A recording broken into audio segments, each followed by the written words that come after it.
Yes, so I finally managed to leave the country of Kenya, on the one hand with pain in my heart, on the other hand I really could not do any longer.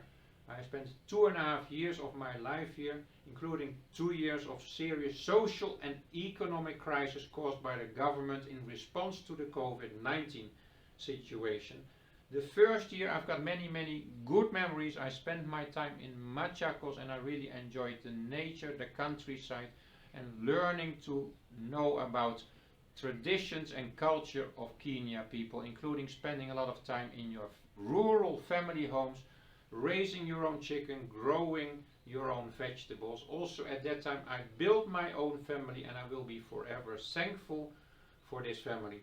However, after 1 year I moved to Nairobi, and unfortunately Nairobi is absolutely not one of the most beautiful cities in the world. It is in fact one of the most very extremely difficult cities to live in, and I actually feel sorry for the millions of people who are forced to stay here to work and to earn a little bit money every day. For starters, because of the serious air pollution, the toxic air pollution here in Nairobi. I feel it every day in my throat and in my lungs, and I know for a fact that many people here are dying as an indirect consequence of this terrible toxic air pollution. I myself, I like in Europe to do a daily walk, to walk in the forest, walk on the beach, breathe some fresh air, but here in Nairobi it is absolutely not possible. There's almost no public green parks. Also as a foreigner you have to be careful where you walk. So Nairobi, it is extremely difficult. Then about 8-9 months ago, unfortunately I got into contact with a group of serious criminals. A group which does not involve just only normal Kenya persons, but also a couple of serious criminal politicians. And this whole group of criminals, they have really seriously damaged my life, they have damaged seriously my health, they destroyed my family. So it has been extremely difficult for me the last 9 months to stay in this country of Kenya. Yes, so interacting with this group of real professional criminals, including high-level politicians in this country, it has really damaged my health. I now have a serious heart issue. I mean serious heart issue. I lost like 15 kg of my weight. I am overstressed for many months. I have been suffering from depression. Also my wife suffers from the same symptoms. Our family life has been destroyed. Also the future life of my little daughter has been compromised. I really feel that the last 2.5 years spending here in Kenya, it has really made me age with more than 10 years. So 2.5 years spending in Kenya, it has reduced my life expectancy with 10 years, and I do not think that's only for me as a foreigner. I think it applies to everyone living in this city of Nairobi. Every 1 year that you live here, it takes 2 years of your life in real time, unfortunately. I am someone who understands a lot, so I also understand that some people, they want, or actually they need to steal money from other people, especially here in Kenya where many people are poor, they're struggling, they're suffering.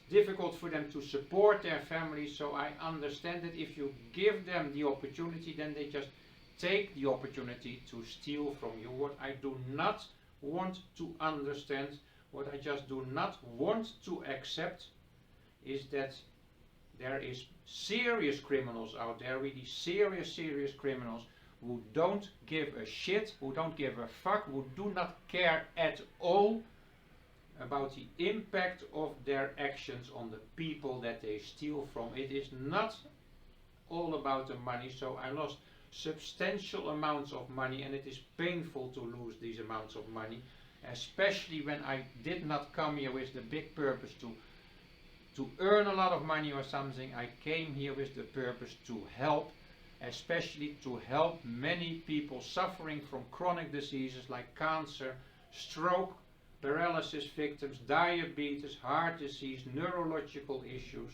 COVID-19 victims. I came here to help, irrespective of whether I earn money, yes or no. I came here to help.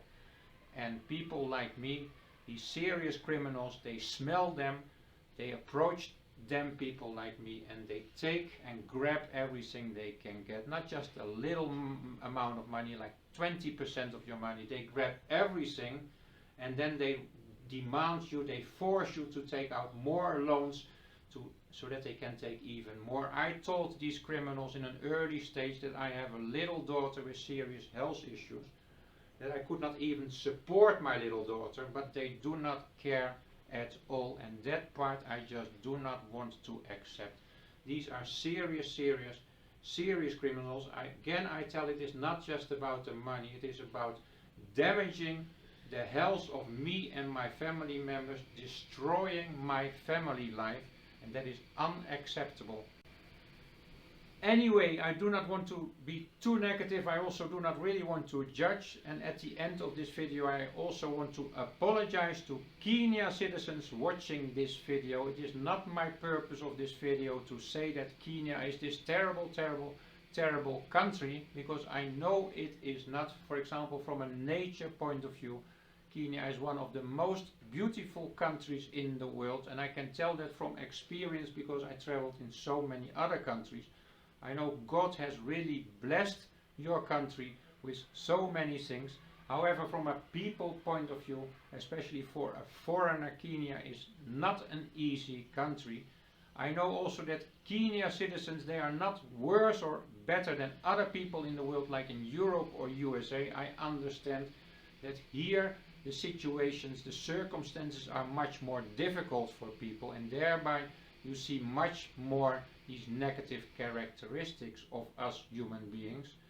And I also know that in addition to these many serious criminals that I explained about, and these many serious corrupt politicians in this country, there is also fortunately many good-hearted people, especially true Christians, true Muslims, who really do their best to focus and follow the way of God. And I'm more than thankful for having been able to experience that. I'm more than thankful to the few people who have stood by me, who understood that I was struggling, who tried to help me. I am thankful for that, and I really hope and pray. I know that Kenya and Africa, it is the country and the continent of the future. I really hope that very soon the political structure here can change, that there will be more jobs created for all the people, that people can just start earning more money and start enjoying their life better. So I really hope that God blesses your country, and I'm thankful for having been able to spend 2.5 years of my life in your country. I'm thankful. Thank you.